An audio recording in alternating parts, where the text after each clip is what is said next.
இவ்வாறே நீர் மற்றும் இவ்வாறே நீர் நீட்சியில் உங்களுடைய அன்போடு சந்திப்பது ஜே சந்திரா.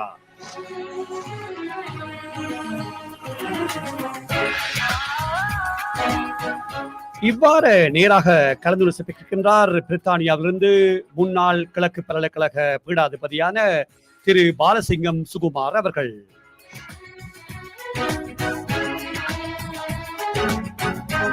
ஆம்னர்களே, முன்னாள் பீடாதிபதியான திரு பாலசிங்கம் சுகுமார் அவர்கள் இப்பொழுது வானலில் இணைந்திருக்கிறார். அவரை இப்பொழுது இணைத்துக் கொண்டிருக்கின்றேன்.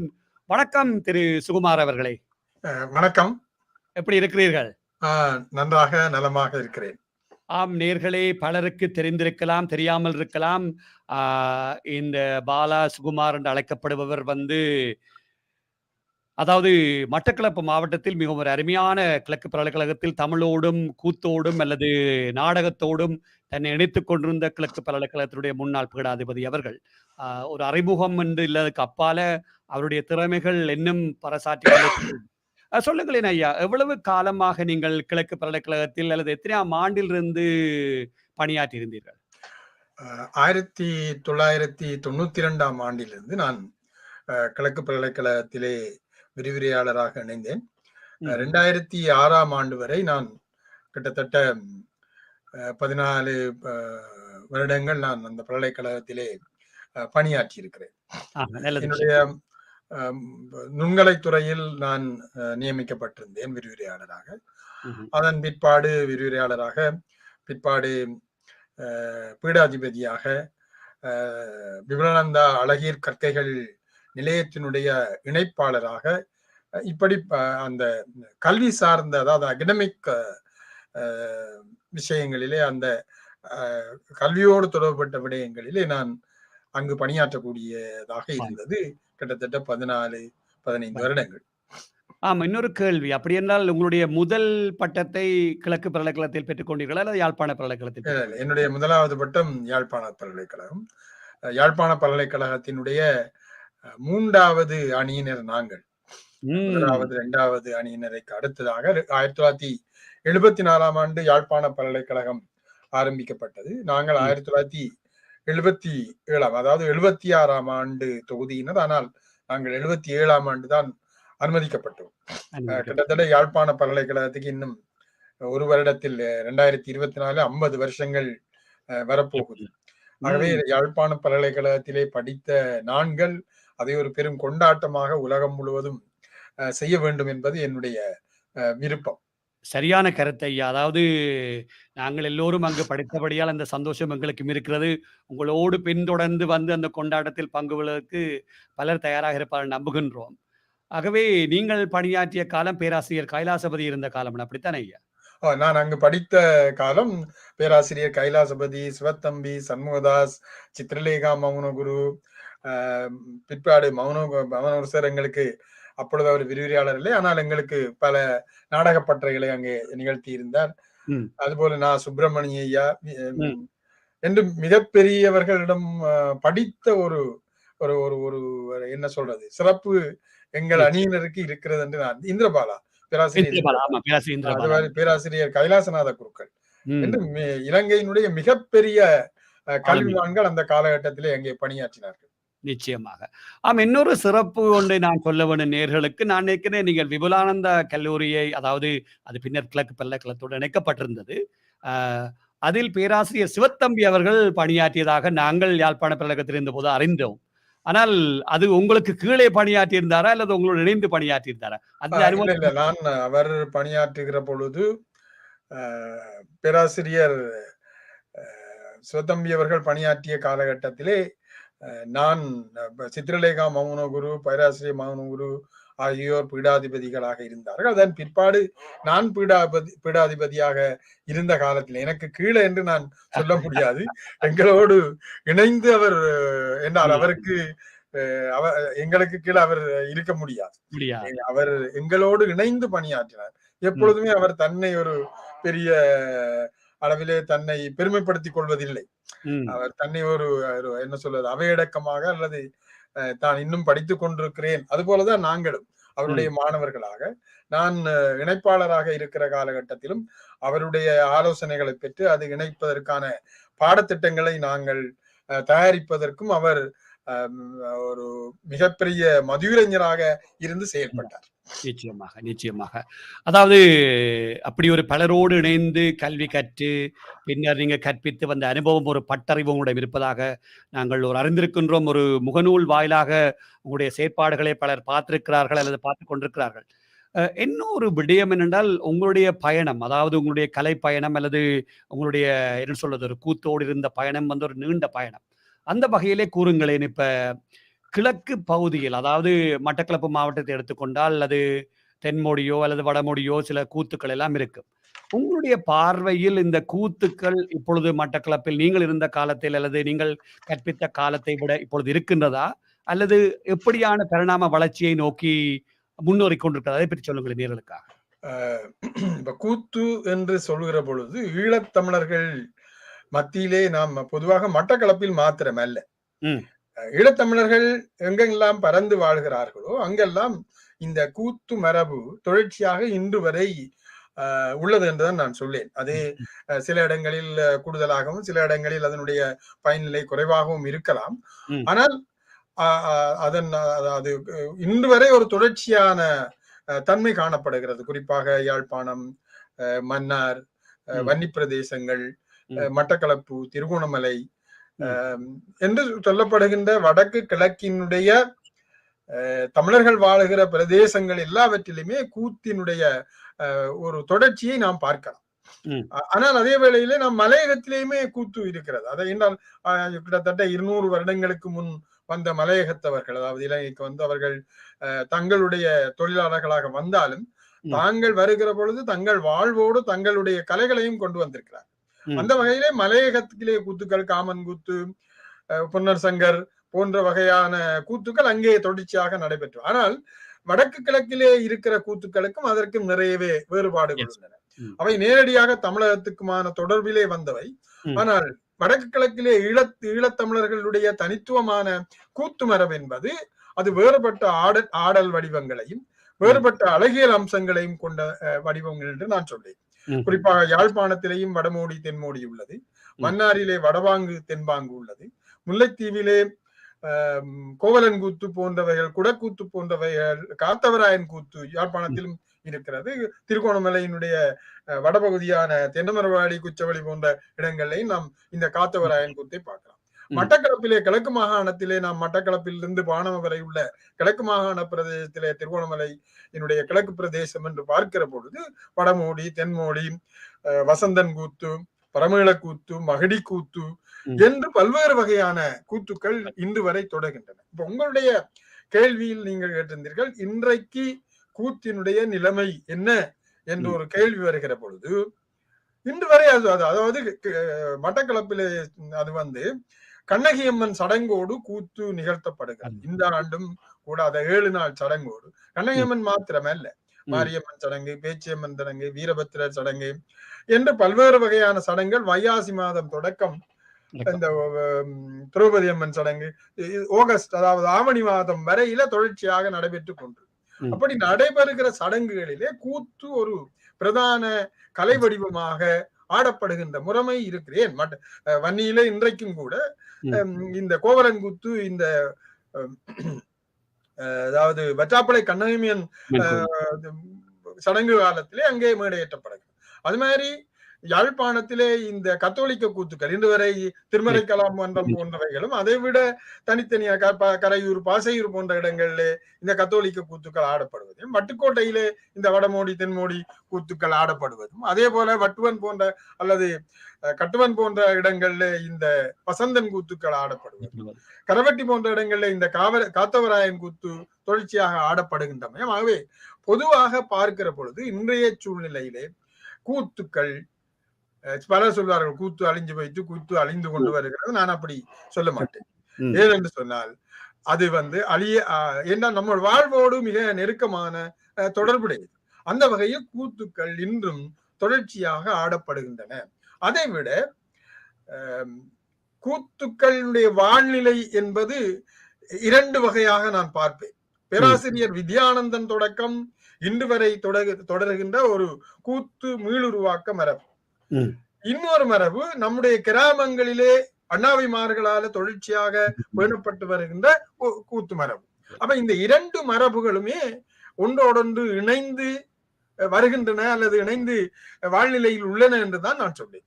நிச்சயமாக நிச்சயமாக அருமை. அதாவது நீங்கள் ஒரு அனுபவத்தோடு ஒரு விரிவிரலாக எல்லாம் பணியாற்றி இருந்தபடியால் பல நாடகங்களில் பல கூத்துக்களில் நீங்கள் எல்லாம் உங்களை இணைத்திருப்பதாக நான் அறிந்திருக்கின்றேன். வாசித்தும் இருக்கிறேன். இன்றைக்கு தான் உங்களை இணைத்துக் கொள்ளக்கூடிய வாய்ப்பு கிடைத்தது. அதற்கு உங்களுக்கு முதலில் நன்றி சொல்ல இருக்க வேண்டும். நான் சொல்ல மறந்து விட்டேன். இந்த முக்கியமான தீபாவளி நாளில் எங்கள் இணைந்திருப்பது உங்களுக்கு தீபாவளி வாழ்த்தோடு இணைந்திருப்பது ஒரு மட்ட இரட்டிப்பு மகிழ்ச்சி தந்திருக்குது ஐயா. நன்றி. ஆமா, இப்போ நீங்கள் பங்கு பெற்றிய ஏதாவது கூத்துக்கள் அல்லது நாடகம் ஏதாவது உங்களோட பதிவில் இருக்கிறதா? அதை பற்றி சொல்லி அதை நேர்களுக்காக தர முடியுமா? நிச்சயமா.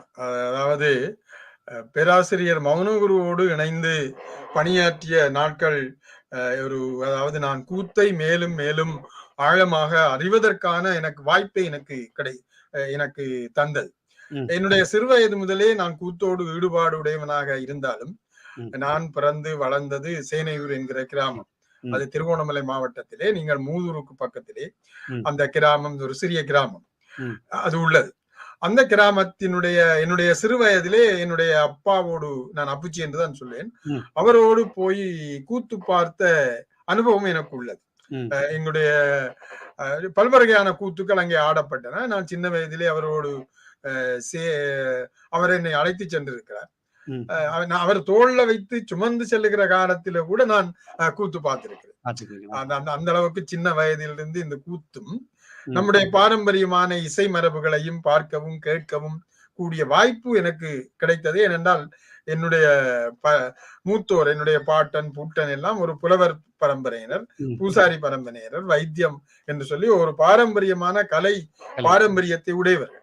எங்களுடைய கிராமம் சேனையூர் கட்டப்பறைச்சான் என்று சொல்லப்படுகிற கிராமம். எங்களோட அந்த கிராமத்திலே பல அண்ணாவிமார்கள் இருந்ததற்கான செவிவழி செய்திகள் உள்ளன. சில இடங்கள் கூத்து வளவு என்றே பேசப்படுகின்றன. அதாவது கூத்து அந்த இடத்திலே மேடை கட்டி, அவர்கள் அரங்கு கட்டி, வட்டக்களரி கட்டி ஆடி இருந்திருக்கிறார்கள். அதனாலதான் அதற்கு கூத்து வளவு என்று பெயர். அப்ப அந்த வகையிலே என்னுடைய இளமை காலம் முதல் கூத்து அல்லது இந்த கலைகள் என்னோடு தொடர்பட்டன. அது நான் படிக்கிற காலத்திலும் கூட, அதாவது தொடர்ச்சியாக பாடசாலைகளில் படிக்கிற காலம், அதற்கு பின்பு பல்கலைக்கழகத்துக்கு வந்த பிறகுதான் இந்த கூத்து பற்றியதான புரிதல் அல்லது அது பற்றியதான அறிதல் என்பது எனக்கு இன்னும் ஒரு செறிவானதாக மாறுகிறது. அதாவது அறிவார்ந்த வகையிலே கூத்தை நாம் பயில்வதற்கும் அவற்றை படிப்பதற்குமான ஒரு சூழ்நிலை எனக்கு பல்கலைக்கழகத்திலே ஏற்படுகிறது. யாழ்ப்பாண பல்கலைக்கழகத்திலே பேராசிரியர் மௌனகுரு அவர்களுடைய புதியதொரு வீடு நாடகம், மகாகவியினுடைய, நீங்கள் எல்லோருமே அந்த நாடகம் பார்த்திருப்பீர்கள் நினைக்கிறேன். உங்களுடைய காலத்திலும் புதியதொரு வீடு யாழ்ப்பாண பல்கலைக்கழகத்திலே மேடையிடப்பட்டது. எங்களுடைய காலத்திலும் இப்பொழுது பிரபல நாடக அல்லது அரங்கவியலாளராக பேசப்படுகின்ற சிதம்பரநாதன் அவர் முதல் நடித்தது இந்த புதியதொரு வீடு நாடகத்தில். அவர் மாசிலனாக நடித்திருந்தார். நான் புதியதொரு வீடு நாடகத்திலே நரேட்டராக நடித்திருந்தேன். பிற்பாடு கிழக்கு பல்கலைக்கழகத்திலே விரிவுரையாளராக கடமையாற்றிய காலத்தில் நான் மாசிலனாக நடித்தேன். அங்கிருந்து ஒரு தொடர்ச்சியான நீட்சியை நாம் இந்த புதியதொரு வீட்டில் பார்க்கலாம். அப்படி அவரிடம் பேராசிரியர் மௌனூர் அவர்களிடம் அந்த காலத்திலே நாங்கள் கூத்தினுடைய ஆட்ட கோலங்களை பயிலக்கூடியதாக இருந்தது. சங்காரத்தை அவர் அங்கே மேடையிட்டார். சங்காரத்துக்கு முன்பாக அவர் முழுமையாக சங்காரத்தை அளிக்க செய்வதற்கு முதலாக ரிமர் ஹோலிலே எங்களுக்கு அந்த முதலாவது பகுதியை நாங்கள் தான் செய்தோம். இப்பொழுது ஆஸ்திரேலியாவில் இருக்கிற குணசிங்கம் கூட அந்த சங்காரத்திலே சங்காரம் புதியதொரு நிகழ்ச்சிகளிலே நடித்திருந்தார். ஆகவே இந்த ஒரு பின்னணியில தான் நான் பிற்காலத்திலே இங்கு பல்கலைக்கழகத்திலே விரிவுரையாளராக இருந்த காலகட்டத்திலே பேராசிரியர் மௌனகுரு அவர்கள் வித்யானந்தினுடைய நீட்சியாக ராவணேசனை தயாரித்திருந்தார். அந்த தயாரிப்பிலே நானும் ஒரு இணை இயக்குனராக பணியாற்றி அதனுடைய ஆட்டக்காரராகவும் நடிகராகவும் நான் பணியாற்றினேன். அந்த அனுபவம் என்பது மிக முக்கியமான அனுபவம்.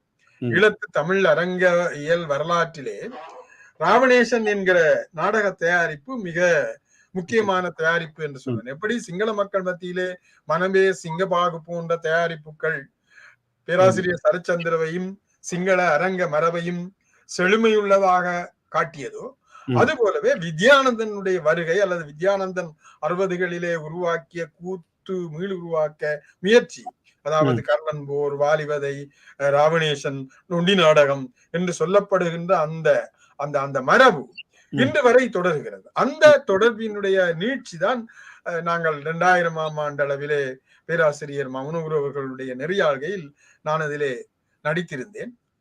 அந்த நீங்கள் கேட்ட கேள்வி, இந்த கேள்விக்கு மிக நீண்டதொரு விளக்கம் சொல்ல வேண்டியதாக இருந்தது. நல்ல விஷயம் சொல்லுங்கள்.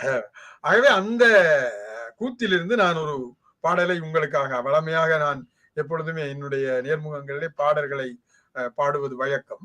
அந்த வகையில நான் ராவணேசனிலிருந்து ஒரு, அதாவது ராவணன் வருகின்ற ராவணன் வரவு, எப்பொழுதுமே கூத்தினுடைய அழகியல் என்பது ஒரு பாத்திரத்தினுடைய வரவை நாம் எப்படி செய்கிறோம் என்பதிலே தான் தங்கி இருக்கிறது. அந்த வகையிலே ராவணனுடைய வரவு. மும்மூர்த்திகளையோட்டி இம்மாநிலத்திலே முரசறைந்து இருந்தோ மூவுலகையாண்டவன் பாவுலகில் வாழ்பவன் முடிவத்து தலை தரித்தோ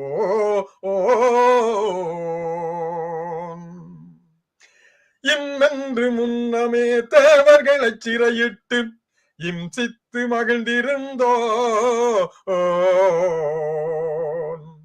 இந்திரஜித்தெனும் ஒரு வீரனை இன்றுமே இரவாது புகழ்படை தோ திரிபுரமெரித்த ஒரு விரிசடை கடவுளின் திறமான பக்தனாவான்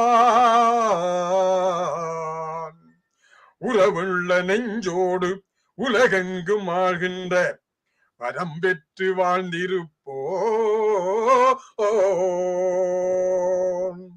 தொம்மன்று முரசங்கள் மேளமதிசைத்திடம் தோகையர் கவரி வீச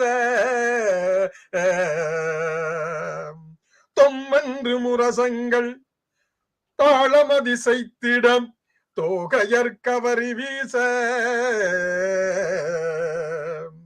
துடிதுடி தோடிட தேவர்கள் துடிதுடி தோடிட தேவர்கள் சபை மீது ராவணன் வருகிறானே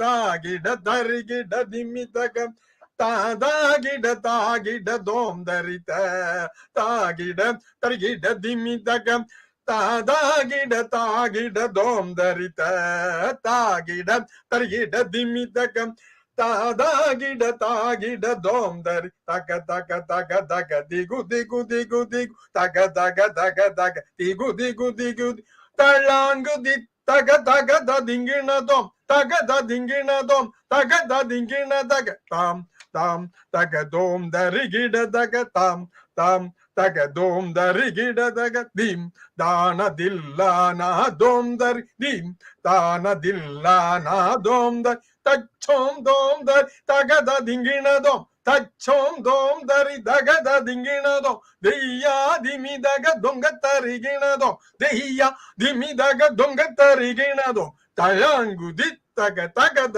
திங்கிணதோம் தகத திங்கிணதோம் தகத திங்கிணதக ராஜராஜ ராஜர் போற்றும் ராஜமகா ராஜன் வந்தான் ராஜராஜ ராஜர் போற்றும் ராஜமகா ராஜன் வந்தான் ராஜதீரன் கொலுவில் வந்தானே தகதிகதா திமிதக தெய்தக தாக தெய்யத்தா தழாங்கு ததிங்கின வீர தீர வீரரெல்லாம் வந்தடிப்ப நீயும் வீரன் வீர தீர வீரரெல்லாம் வந்தடிப்ப நீயும் வீரன் வீர தீரன் சபையில் வந்தானே தகதிகதா திமிதக தெய்தக தாக தெய்யதா தழாங்கு ததிங்கின. அருமையிலும் அருமை. அதாவது எனக்கு ஒரு என்ன சொல்வது, ஒரு திரையரங்கில் ஒரு நாடகத்தை பார்த்தது போல ஒரு பிரமிப்பை ஏற்படுத்தி விட்டீர்கள் இல்லையா? பாராட்டுக்கள். அந்த நன்றி, என்ன நன்றி. சொல்வது, இவ்வளவு காலம் சென்றாலும் அந்த ஒரு அந்த கணீரென்ற குரலும், அந்த உங்களுடைய பாவனை, என்ன சொல் முக பாவனை எல்லாம் எல்லாரும் பார்த்துக் கொண்டும் இருக்கிறோம் ஐயா. மிகவும் அருமையாக இருந்தது. நன்றி, பாராட்டுக்களும், நன்றி, வாழ்த்துக்களும். நன்றி. ஆமா. இப்படி ஒரு அருமையான இப்படியான விடயங்கள் எல்லாம் செய்து நீங்கள் இப்ப புலம்பெயர்ந்து வந்திருந்தாலும், இப்படி ஒரு வீழ்ச்சியான ஒரு நாடகத்தை அல்லது ஒரு பட்டறையை வைக்கக்கூடிய வாய்ப்புகள் இனி எப்பயாவது கிடைக்குமா? இல்ல அதற்கான முயற்சிகள் ஏதாவது எடுத்திருக்கிறீர்களா ஐயா? நான் வந்து என்றால் புலம்பெயர்ந்து வந்ததன் பிற்பாடு, ம். அதாவது நாங்கள் கூத்து என்று பார்க்கிற பொழுது, அல்லது ஈழத்தமிழர்களுக்குரிய ஐடென்டிட்டி, அதாவது ம். புலம்பெயர்ந்து வாழ்கிற பொழுது எங்களுடைய அ கலாசார அடையாளம், ம். அதாவது கல்ச்சரல் ஐடென்டிட்டி. ம். நமக்கான அடையாளம் என்ன என்ற ஒரு கேள்வியை நாம் கேட்க வேண்டியவர்களாக இருக்கிறோம். ம். குறிப்பாக இந்த புலம்பெயர்ந்து வாழ்கிற இனங்கள், இனக்குழுமங்கள் என்று பார்க்கிற பொழுது பல்வேறு இனக்குழுக்கள் நம்முடைய ஆஸ்திரேலியா தொடக்கம் அமெரிக்கா வரை உள்ள பெரும் இந்த உலக பரப்பிலே பல்வேறு விதமான இனக்குழுக்கள் பல இடங்களுக்கும் இடம்பெயர்ந்து இருக்கிறார்கள். ம். அப்படி இருக்கிற பொழுது அவர்கள் தங்களுக்கான ஐடென்டிட்டியை, இப்ப உதாரணமாக என்னுடைய மகன் அல்லது உங்களுடைய மகனோ மகளோ தங்களுக்கான ஐடென்டிட்டி என்ன என்று அவர்கள் தேட தேட வெளிக்கிடுவார்கள். ம்.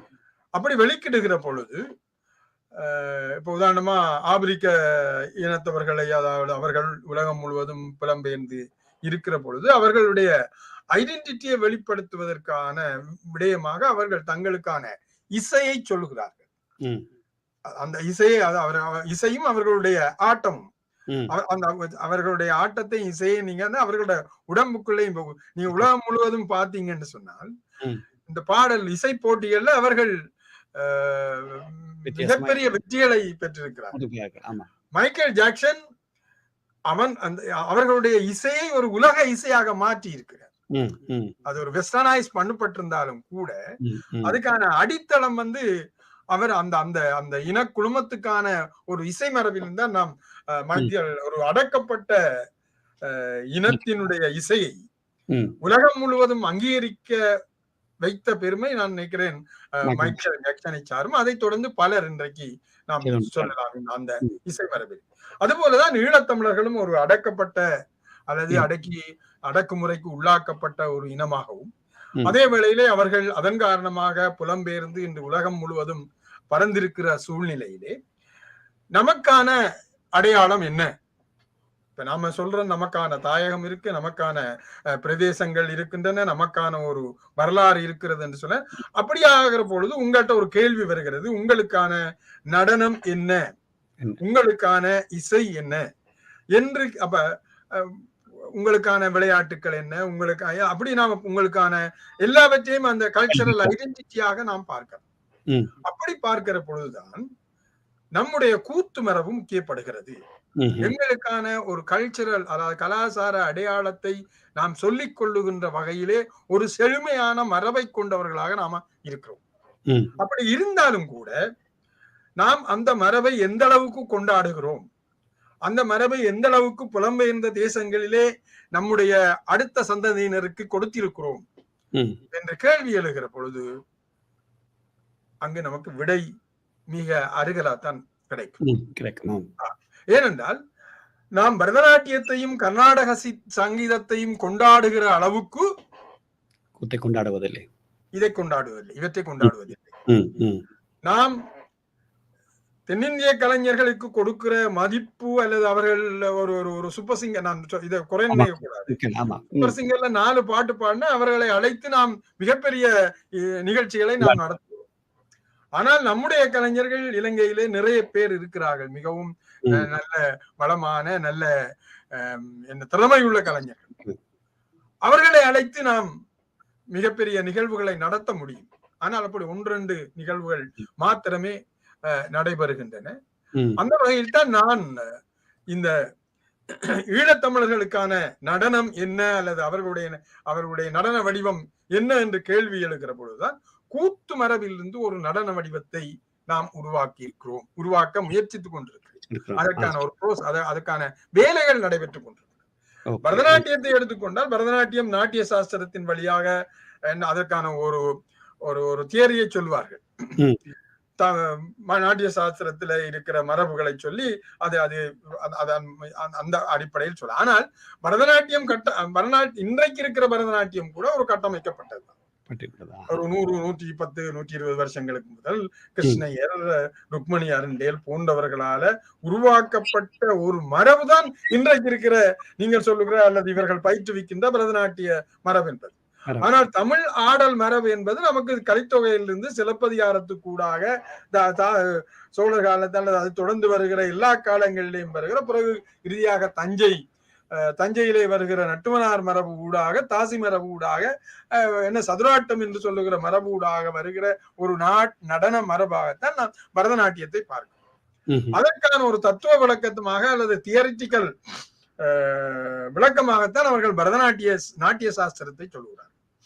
நாட்டிய சாஸ்திரம் கூட இன்றைக்கு சில ஆய்வு முடிவுகள் வந்திருக்கின்றன. தமிழில் இருந்தால் சமஸ்கிருதத்துக்கு நாட்டிய சாஸ்திரம் போனதாக சில ஆய்வுகள் சொல்லப்படுகின்றன. அது விளக்கமாக பேசப்பட வேண்டியது.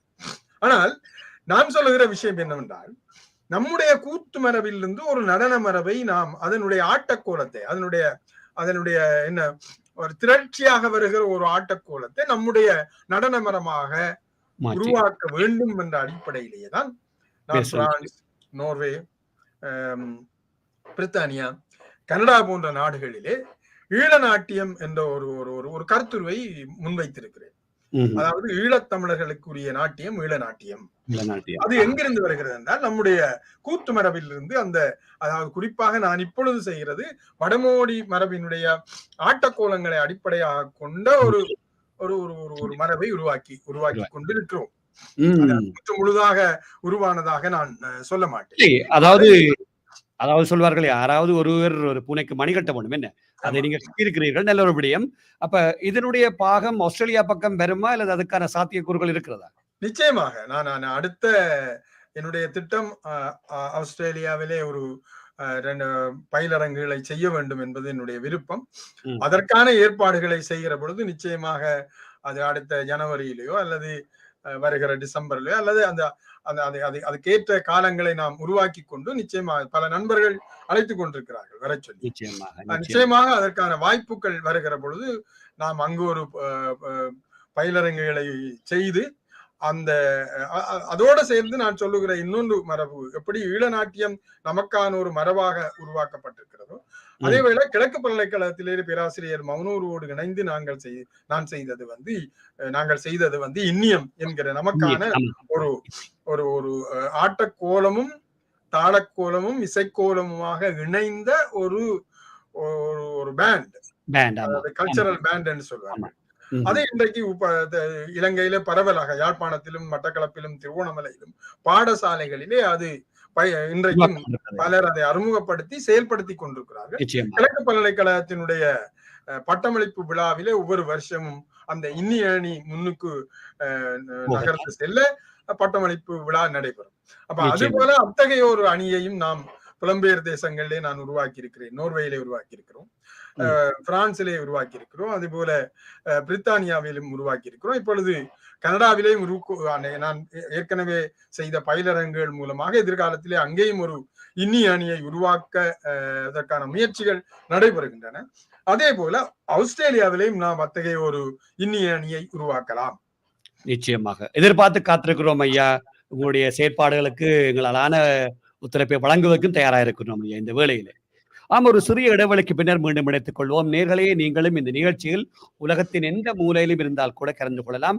நீங்கள் செய்ய வேண்டியதெல்லாம் ஒன்றை ஒன்று, உங்களுடைய விருப்பங்களை அல்லது எந்த வாரத்தில் எந்த மாதத்தில் கலந்து கொள்ள இருக்கிறீர்கள் என்பதை கூட எங்களுக்கு மின்னஞ்சல் செய்ய வேண்டும். நீங்கள் மின்னஞ்சல் செய்ய வேண்டிய முகவரி atbcsongs@hotmail.com என்பதையும் உங்களுக்கு மீண்டும் அறிய தருகின்றோம். இந்த நிகழ்ச்சியானது சிட்னி நேரம் இரவு திங்கட்கிழமைகளில் இரவு 9:30 மணிக்கு ஒலிபரப்பாகும் என்பதையும் உங்களுக்கு அறிய தருகின்றோம். இதே வேளையில் இன்னொரு பக்கம் போவோம். உங்களுடைய இன்னொரு அருமையான செயற்பாடு ஒன்றை நீங்கள் செய்து கொண்டிருப்பதாக நான் முகநூல் வாயிலாக பல காலமாக என்னோடு நட்பு வட்டத்தில் இருந்தபடியால் தான் உங்களை எல்லாம் இன்று இணைத்துக் கொள்ளக்கூடியதாக இருந்தது. அனாமிகா பண்பாட்டு மையம், அதாவது சேனையூரில் ஒன்றை உருவாக்கி பல அருமையான செயற்பாடுகளை செய்வதோடு மட்டுமல்லாமல் பல என்ன சொல்லுது பல மாணவர்களை எல்லாம் உருவாக்கி கொண்டிருக்கிறீர்கள். அதை பற்றி சொல்லுங்களேன் ஐயா. அந்த அனாமிகா பண்பாட்டு மையம் எத்தனையாம் ஆண்டு ஆரம்பிக்கப்பட்டது? இப்ப எத்தனை பேர் கலந்து கொண்டிருக்கிறார்கள்? என்ன செயற்பாடுகள் நடந்து கொண்டிருக்கிறது? உண்மையிலே அனாமிகா பண்பாட்டு மையம் என்பது அதனுடைய மூல கரு அல்லது முயற்சி என்பது 2004 மகள் சுனாமியிலே இறந்த பொழுது உருவான ஒரு எண்ணக்கருது. நாங்கள் அப்பொழுது என்னுடைய உறவினர்கள் எல்லோருமாக இணைந்து, என்னுடைய நண்பர்கள் எல்லாம் இணைந்து ஒரு அனாமிகா ஃபவுண்டேஷன் ஒன்றை உருவாக்கி இருந்தோம். அந்த ஃபவுண்டேஷன் மூலமாக சுனாமியிலே தாய் தகப்பனை இறந்த பிள்ளைகளுக்கான ஒரு ஒரு ஒரு அனுசரணை வழங்குவது, அவர்களுடைய படிப்பை ஊக்குவிப்பதற்கான அல்லது அவர்களுடைய படிப்புக்கான செலவுகள் அதுகளை பொறுப்பேற்று அவர்களை வழிநடத்துவது. அதிலே 100க்கும் மேற்பட்ட தாய் தகப்பனை இழந்த பிள்ளைகளுக்கு நாங்கள் அனுசரணை வழங்கி கொண்டிருந்தோம். அந்த அந்த அனுசரணையானது இப்பொழுது முடிவுற்று விட்டது. என்ன என்றால், அவர்கள் எல்லாம் இப்ப பெரியவர்களாகி பட்டதாரிகளாகி வேறு வேறு வேலைகளை செய்பவர்களாக அவர்கள் 18 வருஷம் முடிந்தது. அந்த அந்த அந்த அந்த குழு இப்பொழுது முடிந்து விட்டது. ஆனாலும் கூட அதனை தொடர்ச்சியாக ஒவ்வொரு வருஷமும் அனாமிகா மகளினுடைய நினைவாக நினைவு பேருரைகளும் பல நலத்திட்ட உதவிகள் வழங்குகின்ற நிகழ்வுகளாகவும் நூல்களை வெளியிடுகின்ற வகையிலையும் சில நிகழ்ச்சிகளை நாம் மட்டக்களப்பிலும் திருவோணமலை சேனையூரிலும் ஏற்பாடு செய்திருந்தோம். அது தொடர்ச்சியாக கடந்த 17 வருஷங்களாக நடைபெறுகின்றன. அதே வேளையில 2010ஆம் ஆண்டு அனாமிகா நூலகம் ஒன்றை உருவாக்கினோம். அது வேறு ஒரு கட்டிடத்திலே, அதாவது ஒரு கூட்டுறவு சங்க கட்டிடத்தின் உள்ளே அது சும்மா இருந்தது. அப்ப அந்த கட்டிடத்தை நூலகமாக மாற்றி நூலகம் இயங்கியது. அந்த என்னுடைய ஒரு கனவாக இருந்தது. அது நூலகமாக மாத்திரம் அல்லாமல் ஒரு கல்ச்சரல் சென்டராக, அதாவது ஒரு பண்பாட்டு மையமாக அது இயங்க வேண்டும். அது நம்முடைய பண்பாட்டை, நம்முடைய கலைகளை, நம்முடைய மொழியை, நம்முடைய கலாச்சாரத்தை, நம்முடைய வரலாற்றை, இவற்றையெல்லாம் மீள்விக்கின்ற ஒரு இடமாக ஒன்றை உருவாக்க வேண்டும் என்று அது ஒரு பெருங்கனவுதான். அப்ப 2012 அதற்கான அத்திவாரத்தை இட்டு இந்த 2022 அது முடிவடைந்திருக்கிறது. அது 22 ஆவணி மாதம் 6ஆம் தேதி அதனுடைய திறப்பு விழாவை நாங்கள் செய்தோம். என்னுடைய நெருங்கிய நண்பரும் மிகச்சிறந்த கலைஞரும், ஒரு நடிகர் என்று சொல்வதை விட அவர் ஒரு அறிவார்ந்த கலைஞராக பார்க்கப்படுகின்ற நண்பர் நடிகர் நாசர் அவர்களை அதுக்கு அழைத்திருந்தேன். அவர் என்றால் நாசர் அவர்களுக்கு என்னுடைய மகளை, அவள் சின்னவளாக இருக்கிற பொழுது அவளை அவர் அறிந்தவர். பல தடவைகள் நான் தமிழகம் செல்கிற பொழுதெல்லாம் அவரை சந்திப்பது வழக்கம். அந்த வகையிலே அவருக்கும் மகளுக்கும் நெருக்கமான தொடர்பு உண்டு. அந்த வகையில் தான் அவரை நான் அழைத்திருந்தேன். அதே போல பேராசிரியர் மௌனகுரு சண்முகதாஸ், கிழக்கு பல்கலைக்கழகத்தினுடைய உபவேந்தர், விரிவுரையாளர்கள் என ஒரு அறிவார்ந்த கூட்டம். அதே மாதிரி கலைஞர்களும், கூத்து கலைஞர்களும், திருமறை கலாமன்றம், அதே போல கண்ணங்குடா கூத்து கலைஞர்கள், மலையகத்திலிருந்து கூத்து கலைஞர்கள் என்று பலரையும் அழைத்து 2 நாள் விழாவாக அதனை செய்திருந்தோம். அப்ப அது விழா மாத்திரமல்ல அங்க நோக்கம். அது ஒரு பண்பாட்டு மையமாக தொடர்ந்து இயங்க வேண்டும் என்ற அடிப்படையிலே அங்கு ஒரு கூத்துக்களரி, அதாவது வட்டக்களரி ஒன்றை அமைத்திருக்கிறோம். அந்த வட்டக்களரியிலே வாரந்தோறும் ஒவ்வொரு சனி ஞாயிற்றுகள் கிழமைகளிலே அங்கே பயிற்சிகள் நடைபெறுகின்றன. ஒரு காளிதாஸ் என்கிற ஒரு அரங்கவியலாளர்களும், தயாபரன் என்கிற கூத்து கலைஞரும், அவர் விரிவுரையாளராக இருந்து பிறகு ஆசிரியர் தொழிலுக்கு வந்தவர் தயாபரன், மிகச்சிறந்த ஒரு கூத்து கலைஞர். என்னோடு ராவணேசனிலே அவர் கூத்தாடியவர். பேராசிரியர் மௌனகுருவினுடைய நேரடி மாணவர். அதே வேளையில் அவர் படுகாமம் என்கிற கூத்து செழுமையாக வாழுகிற கிராமத்தில் சின்ன வயதிலிருந்தே கூத்தோடு இணைந்து பணியாற்றியவர். அந்த வகையில அந்த 2 கலைஞர்களும் இப்பொழுது அந்த பயிற்சிகளை மேற்கொண்டு பிள்ளைகளுக்கு செய்து கொண்டிருக்கிறார்கள். அதை விட நூலகம் இப்பொழுது கிட்டத்தட்ட 3000 நூல்களுடன் அது இப்பொழுது இயங்கிக் கொண்டிருக்கிறது. என்னுடைய இலக்கு அந்த நூலகத்திலே 1,00,000 நூல்கள் வர வேண்டும். இந்த வருஷத்திலோ அல்லது அடுத்த ஜனவரிக்கிடையிலே 10,000 நூல்களையாவது நான் அந்த நூலகத்திலே வைத்திருக்க வேண்டும். இப்பொழுது இருக்கிற இடம் அந்த 1,00,000 நூல்களை வைத்திருப்பதற்கு போதாது. ஆகவே இன்னும் ஒரு மேல்தளம் அதற்கு அமைக்கப்பட வேண்டும். ஆகவே இந்த அதோட ஒரு கணனி கூடமும் அங்கே இருக்கிறது. 10 கணனிகள் இருக்கின்றன. அதற்கான பயிற்சிகள் நவம்பர் மாதம் 1ஆம் தேதி கார்த்திகை மாதம் 1ஆம் தேதி ஆரம்பிக்கப்பட இருக்கிறது. அங்கு ஒரு 6 மாத பயிற்சி அல்லது ஒரு 6 மாதத்துக்கு பிள்ளைகளுக்கு பயிற்சி ஒரு சர்டிபிகேட், அதாவது சான்றிதழ் பயிற்சியாக அது அமைய இருக்கிறது. ஆகவே நவீன விடயங்களுக்கும் நம்முடைய மாணவர்கள் பழக்கப்பட்டு அதில் திறன் மிகுந்தவர்களாக இருக்கணும். பாரம்பரியமான கலைகளிலும் நம்முடைய இசை, நம்முடைய கூத்து, நம்முடைய விளையாட்டுகள், அதே வேளையில அங்க சிலம்பம் விளையாட்டு இருக்கிறது. அது தொடர்பான பயிற்சிகளும் நாங்கள் மாணவர்களுக்கு அல்லது செய்ய இருக்கிறோம். அப்ப இப்படி பல வேலை திட்டங்கள் இந்த பண்பாட்டு மையத்தில் நாங்கள் மேற்கொள்ள இருக்கிறோம். எனக்கு இந்த மையத்தை உருவாக்குவதற்கு என்னுடைய நண்பர்கள், உறவினர்கள் நிறைய பேர் உதவி செய்திருக்கிறார். என்னுடைய தனிப்பட்ட முயற்சியாக இருந்தாலும் இது ஒரு கூட்டு முயற்சி. அடுத்தது இது ஒரு தனியே அனாமிகாவுக்கான அஞ்சலி செலுத்துகின்ற விஷயம் மாத்திரமல்ல. அது ஒரு அனாமிகான்ற பேர் இருக்கிறதே தவிர மற்றபடி இது ஒரு பொதுவான எல்லோருக்குமான, நீங்களும் அங்கு வந்தால் தங்கி நின்று மாணவர்களோடு அல்லது பயிற்சிகளை செய்வதற்கான வாய்ப்புகள் இருக்கின்றன. ஆகவே எனக்கு இன்னமும் இதற்கான உங்கள் மூலமாக, உங்களுடைய வானொலி மூலமாக நான் ஆஸ்திரேலியா வாழ்கிற புலம்பெயர் நம்முடைய மக்களுக்கு, ஆஸ்திரேலியாவிலும் இருந்தும் எனக்கு உதவிகள் கிடைத்தன. பல நண்பர்கள் உதவி செய்திருக்கிறார்கள். தனிப்பட்ட முறையில் அது பெயர்களை சொல்வது அவ்வளவு இந்த இடத்துல, ஆனாலும் கூட பலர் எனக்கு இந்த ஆஸ்திரேலியாவிலிருந்து உதவிகளை செய்திருக்கிறார்கள். இன்னமும் எனக்கு உதவிகள், இன்னும் நாம் இந்த அனாமிகா பண்பாடு, இது என்னுடைய நோக்கம் தனியே இந்த அனாமிகா பண்பாட்டு மையம் இந்த ஊருக்கானதாக மாத்திரம் அல்லாமல் பொதுவாக எல்லோருக்குமானது என்ற அடிப்படையிலும், அதே வேளையில இத்தகைய மையங்கள் நம்முடைய வடக்கு கிழக்கு மலையக பிரதேசங்களிலே ஆங்காங்கே உருவாக்கப்பட வேண்டும். இத்தகைய மையங்கள் உருவாக்குவதன் மூலமாக நம்முடைய கலைகளை, நம்முடைய வரலாற்றை, நம்முடைய பண்பாட்டை நாம் தொடர்ந்தும் அடுத்த சந்ததியினர் பேணும் வகையிலான ஒரு நீட்சியை உருவாக்க முடியும். ஆகவே இந்த சந்தர்ப்பத்திலே எனக்கு இன்றைக்கு இந்த வாய்ப்பளித்தமைக்காக உங்களுக்கு நன்றி கூற கடமைப்பட்டிருக்கிறேன். ஏனென்றால் ஆஸ்திரேலியாவில் வாழ்கிற நம்முடைய மக்களோடு பேசக்கூடிய வாய்ப்பு எனக்கு இன்றைக்கு கிடைத்திருக்கிறது. நிச்சயமாக உங்கள் மூலமாக அத்தகைய உதவிகள் எனக்கு கிடைக்குமாக இருந்தால் நாம் இன்னுமாக மையத்தை மிகச் சிறப்பாக செயல்படுத்த முடியும் என்ற நம்பிக்கை எனக்கு இருக்கிறது. நிச்சயமாக அருமை. அதாவது சொல்வார்களே, ஒரு செயற்திட்டம் ஒன்றை செய்கின்றது இலகுவான காரியம் இல்லை. நீங்கள் குறிப்பிட்டது போலவே நீங்களும் உங்களுடைய நண்பர்களும் உறவினர்களும் செய்கின்ற பொழுது, அதே நேரத்தில் இந்த நிகழ்ச்சியை உலகம் பூராவும் பார்த்துக் கொண்டிருப்பார்கள். யார் யார் என்னுடைய முகநூலில் இருக்கின்றார்களோ அல்லது டிபிசி வானொலியுடைய முகநூலை பார்க்கிறார்களோ, அதே போல யூடியூபில் இருக்கிறார்களோ, அவர்கள் பார்க்கக்கூடிய வாய்ப்புகள் இருக்கும். அவர்கள் இந்த செய்தியை தங்களுடைய உறவினர்களுக்கும் அறிவிப்பாளர் நம்பிக்கை எனக்கு இருக்கிறது ஐயா. ஆகவே இந்த பண்பாட்டு மையமானது மேலும் வளர்வதற்கு இந்த நிகழ்ச்சியை பார்த்து கொண்டிருக்கிறார்கள், கேட்டுக்கொண்டிருக்கிறார்கள், உதவுவார நம்பிக்கை எனக்கு இருக்கிறது ஐயா. இப்ப இன்னொரு விடயம் ஒன்று வருகின்றது. நான் உங்களிடமிருந்து இன்னொரு அனுபவம் ஒன்றை கேட்கணும். நீங்கள் ஏதாவது தொலைக்காட்சியில் அல்லது வானொலியில் பங்கு பெற்றிய அனுபவங்கள், ஏதாவது பதிவுகள் ஏதாவது இருக்கிறதா? அதை ஒரு நேர்களுக்காக போட்டு காட்ட முடியுமா? ஏதாவது இசையைத்தான் நீங்கள் பார்க்க முடியும்னு நினைக்கிறேன். இசை அதாவது என்ன செய்றீங்க? நான் அது நான் ஏற்கனவே சொன்னேனே, நமக்கான ஒரு இசை மரபு இருக்கிறது. அதுவிலும் நான் அதையுமே பேராசிரியர் மௌனூர் போன்றவர்கள் அதற்கான முயற்சிகளிலும் ஈடுபட்டுக் கொண்டிருக்கிறார்கள். கிழக்கு பல்கலைக்கழகத்திலே நாங்கள் கூத்து நாடகம் அரங்கியல் படிக்கிற மாணவர்கள் கூத்தை பாடமாக எடுக்கிறார்கள்.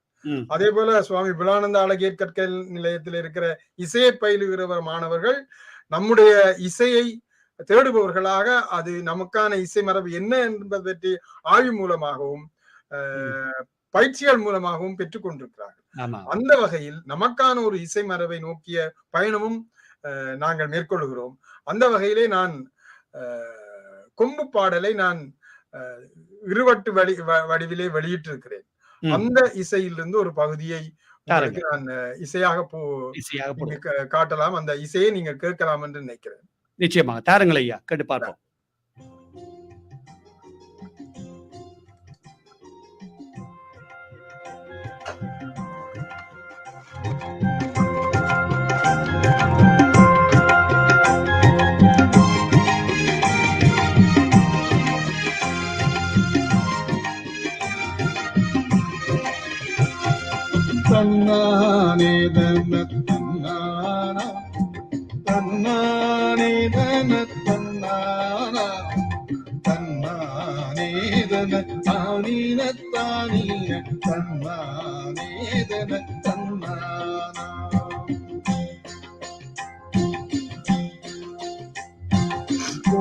கோலப்பணிச்சேலை கொய்தொடுத்து கொம்பு விளையாட்டுக்கு போகையிலே கோலப்பணிச்சேலை கொய்தொடுத்து கொம்பு விளையாட்டுக்கு போகையிலே மேலப்பர் வந்து படிபிடிக்க மெத்தவும் சிக்கி கொண்டார் தோழி மெத்தவும் சிக்கி கொண்டார் தோழி சன்னானேதன சன்னானா சன்னானேதன சன்னானா சன்னானேதன சானின சானின சன்னானேதன சன்னானா.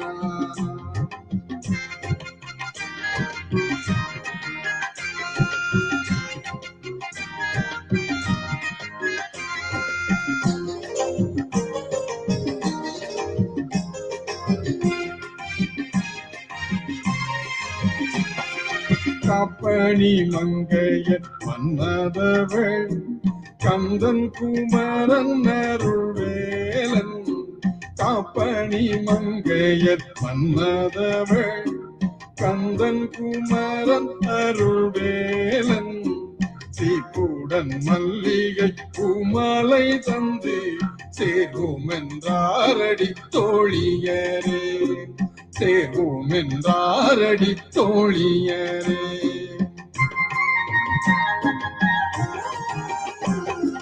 தோழியோரு வசனம் சொல்கின்றேனே கேளடி நாத்தோ மணிப்பவளம் வளையல் விட்டு முல்லை புறத்திற்கு மையல் கொண்டு மணிப்புவளம் வளையல் விட்டு தேனை பூனத்திலே கண்டவுடன் கந்தர் வெங்கை மரமான தோழியரே ஆத்தோரம் ஓரமையில் ஆண்மையிலோ அது பெண்மையிலோ ஆத்தோரம் ஓரமையில் ஆண்மையிலோ அது பெண்மையிலோ பார்த்து வாடாம் வடசேரியாம் பாவப்பழம் போல மாலைதாரே சன்னானேதன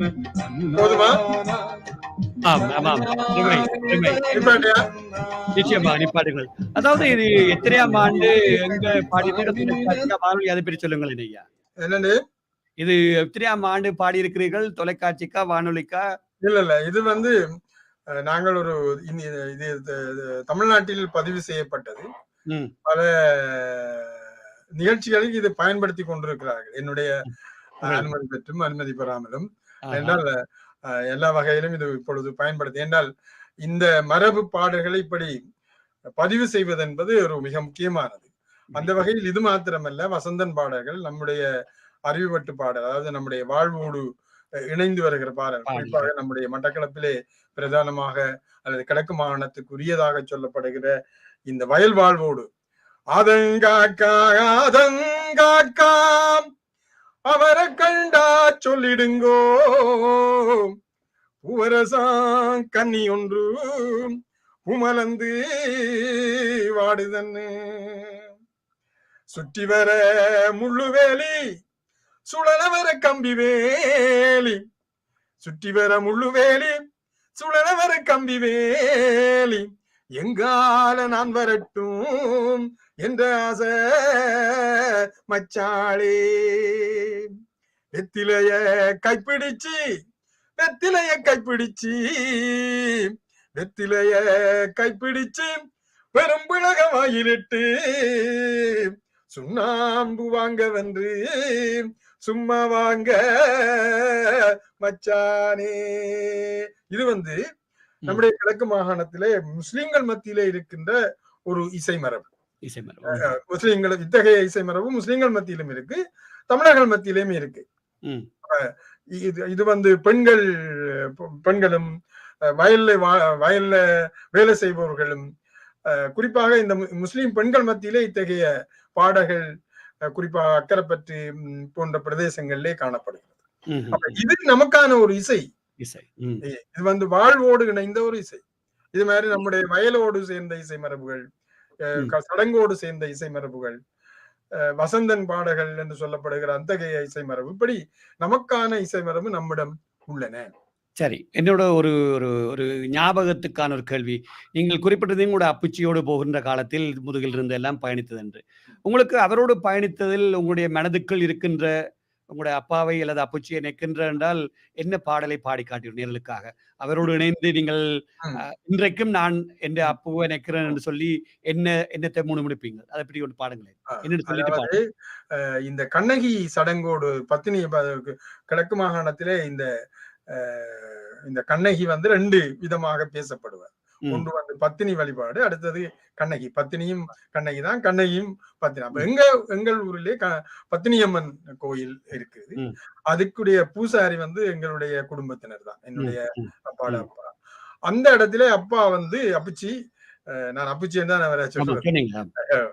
அப்புச்சி வந்து இந்த உடுக்கடிப்பதிலே மிகவும் ஒரு திறமைசாலி. அவர் கும்பம், இந்த கும்பத்து மால் அல்லது இந்த நவராத்திரி காலங்களில் எங்கள் ஊர்ல ஒரு சிறப்பான ஒரு விஷயம் வந்து இந்த கும்பம் எடுத்தலும் கும்பம் சொல்லிதல். அதுலயும் கூட அப்புச்சி வந்து இந்த உடுக்கடிப்பார். அப்ப அப்புச்சியினுடைய உடுக்கடியோடு சேர்ந்து வருகிற இசை இந்த கண்ணகி வழிபாட்டோடு பத்தினி வழிபாட்டோடு அது இந்த குளுத்தி பாடுதல் ஒரு முக்கியமான மரம். அந்த குளுத்தி பாடுதல்ல அப்புச்சி தன்னை மறந்து லயித்து அந்த உடுக்கடியை செய்வார். அது எப்பொழுதுமே அப்புச்சியை ஞாபகப்படுத்தி கொண்டிருக்கும். அதுல இருந்து இசை. கரணியும் கோடை வாழ்வணிகர் காதல் மிகுந்ததோர் கோவலனார் சிரணியும் திருமாமணி நங்கை செல்வி குல கொடி தோன்றினாளே, செல்வி குல கொடி தாண்டினாளே. ஒரு மாபத்தினி வந்தாள், உலகேழும் தலைத்திட வந்தாள். திருமாமணி நங்கை வந்தாள், தேசம் தழைத்திட வந்தாள். தேசம் தழைத்திட வந்தாள்.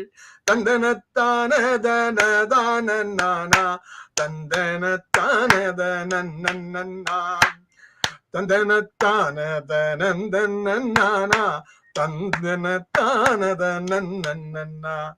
இது அவருடைய நினைவை எனக்கு எப்பொழுதுமே நினைவுறுத்தி கொண்டு இருக்கும். நிச்சயமாக. அதாவது சொல்வார்களே, வாழ்க்கையில சிலர் பள்ளிக்கூட காலம் அல்லது பல்கலைக்கழக காலம் என்றும் மறக்க முடியாது. நீங்களே ஆரம்பித்து குறிப்பிட்டதில் 50வது வருடத்தை நோக்கி கொண்டிருக்கிறோம் யாழ்ப்பாண பல்கலைக்கழகத்தில் படித்த 3வது அணியர் சொல்லி. அதே போல நீங்களும் அம்மா அப்பாவோட அல்லது அப்புச்சியோட வாழ்ந்த காலங்களை இன்று இந்த வானொலியூடாக பதிகின்ற பொழுது உங்களோடு இருப்பவர்களுக்கு அதை ஒரு ஒரு என்ன சொல்றது, ஒரு வாழ்வில் ஒரு மீட்டக்கூடிய ஒரு வாய்ப்பாக இருந்திருக்கும் நினைக்கிறேன். குறுக்கிறதுக்கு மன்னிக்கவும். இந்த அம்மா அப்புச்சி என்று சொல்ற பொழுது அம்மாவும் ஒரு முக்கியம். எனக்கு வாசிப்பை அந்த வாசிப்பிலே ஒரு ஈடுபாடை ஏற்படுத்தியவர் என்னுடைய அம்மா. அவர் ஒரு நான் சொல்வேன் ஒரு பயங்கரமான, அவர் இறக்கும் வரையில, அவர் 2020ஆம் ஆண்டு தான் இறந்தார். இறக்கும் வரையிலே வாசித்துக் கொண்டிருக்கிறார் இருப்பார். இன்று எனக்கு இந்த பொன்னியின் செல்வன், இப்ப இன்றைக்கு பொன்னியின் செல்வன் பற்றி நிறைவே பேசப்படுகிறது. அவர் மூலமாகத்தான் நான் பொன்னியின் செல்வனை நான் நினைக்கிறேன் ஒரு 10-12 வயசிலே வாசித்திருப்பேன். அவர் மற்றவர்களிடம் பொன்னியின் செல்வன், அகிலனுடைய கயல்வெளி, வெற்றி திருநகர், என்ன பார்த்திபன் கனவு என்று சொல்லப்படுகிற எல்லா புத்தகங்களையும் நான் ஒரு 15-16 வயசுக்குள்ளே வாசிச்சு முடிச்சிட்டேன். ஏன்னா அம்மா அந்த வாசிப்பினுடைய அந்த அனுபவத்தை எனக்கு தந்தவர் அம்மா. ஆகவே அந்த அப்புச்சி ஒரு கலை ரீதியான அனுபவத்தை எனக்கு தந்தார். அறிவார்ந்த வகையில இந்த வாசிப்பை எனக்கு அதுல ஒரு ஈடுபாட்டை ஏற்பட, அதனால துப்பறிங்க எல்லாமே வாசிப்பேன்.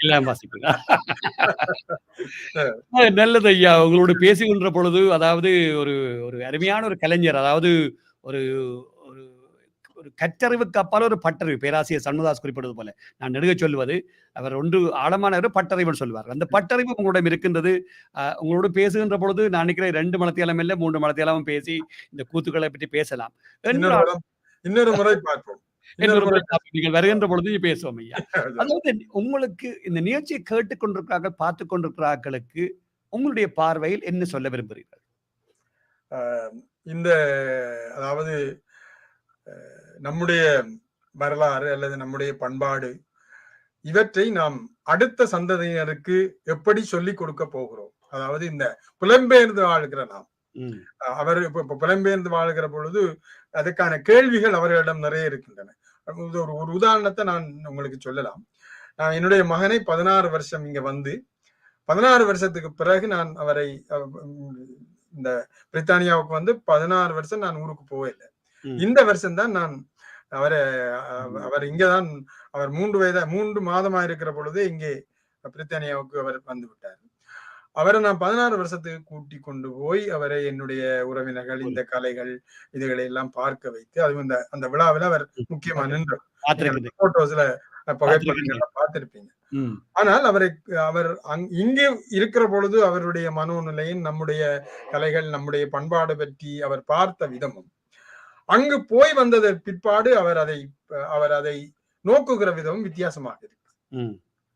அது எனக்கு அந்த மாற்றம் நிறைய பெரிய மாற்றம் அவர்ல நம்முடைய கலைகளை எப்படி அந்த என்ற வகையிலே அவர் தீவிரமாக அது பற்றி பேசுபவராக மாறி இருக்கிறார். அதை பற்றி என்னிடம் அடிக்கடி வினாக்கள் கேட்பவராக இதை எப்படி செய்யலாம், இதை எப்படி செய்யலாமே அப்பா என்ற மாதிரியான ஆலோசனைகளை அவர் வழங்கி கொண்டிருக்கிறார். அப்ப ஆகவே நம்முடைய பிள்ளைகளுக்கு நாம் இங்கு வாழ்ந்தாலும் சரியான பக்கத்தை கொண்டு போய் காட்டுங்கள். அதாவது நம்முடைய சில பிள்ளைகள் போயிட்டு வந்து அங்க இருக்கல அது நுழம்பு கடிக்குது, அது நுழம்பும் கடிக்கும் தான், எல்லா பிரச்சனைகளும் அங்க இருக்குதான். நம்ம இங்க இருக்கிற மாதிரியான மனசுல கூட வசதி கூட அந்த வசதி கூட அங்கு இல்லதான். ஆனாலும் கூட அவர்களுக்கு இன்னொரு பக்கம் இருக்கிறது. அங்க அந்த நம்முடைய பண்பாட்டை நம்முடைய கலைகளை அறியக்கூடிய வாய்ப்புகளை வரலாற்றை அறியக்கூடிய வாய்ப்புகளை அவர்களுக்கு ஏற்படுத்தி கொடுங்கள். நிச்சயமாக அவர்களுக்கு அதுல என்ன நான் என்னுடைய மகன் மிகச்சிறந்த உதாரணம் என்று நான் சொல்வேன். அப்ப ஆகவே புலம்பெயர்ந்து வாழ்கிறவர்களுக்கு நான் சொல்லுகிற விடயம் என்னவென்று சொன்னால் நம்முடைய கலைகளை நம்முடைய பண்பாட்டை நம்முடைய வரலாற்றை நாம் நம்முடைய பிள்ளைகளுக்கு சொல்லிக் கொடுக்க வேண்டும். வெறுமனே என்ன பழைய புராணங்களை பாடிக்கொண்டிருக்காமல் அடுத்த சந்ததி இப்போ உதாரணமா இப்பொழுது அது பற்றிய தீவிரமான அக்கறைகள் உருவாகி இருக்கின்றன. குறிப்பாக ஆஸ்திரேலியாவில் இந்த பழங்குடிகள் பற்றியதான ஆராய்ச்சிகள், அது அவர்களுக்குரிய நாடு என்ற வகையிலான குரல்கள் எல்லாம் இப்பொழுது மிகுதியாக எழுது. அதுபோல கனடாவினுடைய பழங்குடிகள் பற்றியதான இன்றைக்கு நிறையவே வந்திருக்கின்றன. அதுபோல நாம் நம்முடைய மரபுகளையும் பண்பாட்டையும் நம்முடைய அடுத்த சந்ததியினருக்கு நம்முடைய தமிழ் பாடசாலை நீங்க சொன்னீங்க, நீங்கள் ஒரு தமிழ் பாடசாலைக்கு பொறுப்பாக இருக்கிறீர்கள் சொல்லி தமிழ் பாடசாலைகளில் அந்த பாடத்திட்டத்திலே இவையெல்லாம் அங்கங்கே சேர்க்கப்பட்டிருக்கின்றன.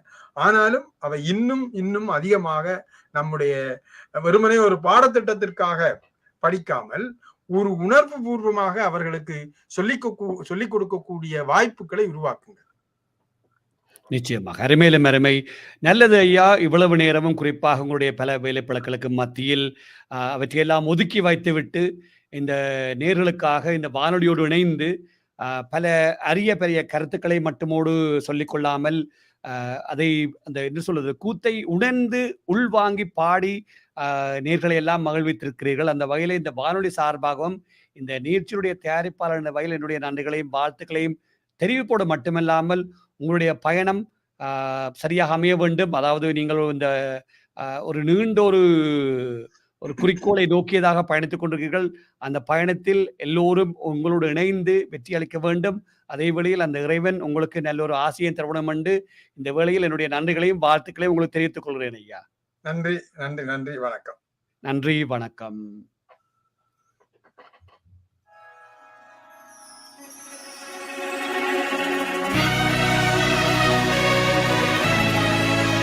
நீங்கள் இதுவரை கேட்டு ரசித்த நிகழ்ச்சி இவ்வாறே நேராக கலந்து சென்றிருந்தார் பிரித்தானியாவிலிருந்து முன்னாள் கிழக்கு பல்கலைக்கழக பீடாதிபதியான திரு பாலசிங்கம் சுகுமார் அவர்கள். மற்றொரு நிகழ்ச்சியில் உங்கள் அனைவரும் சந்திக்கும் வரை இனிய வாழ்த்துக்களும் வணக்கங்களும் கூறி விடை பெற்றுச் செல்லும் நான் உங்கள் அன்பின் AJ ஜெயச்சந்திரா. வணக்கம் நேர்களே.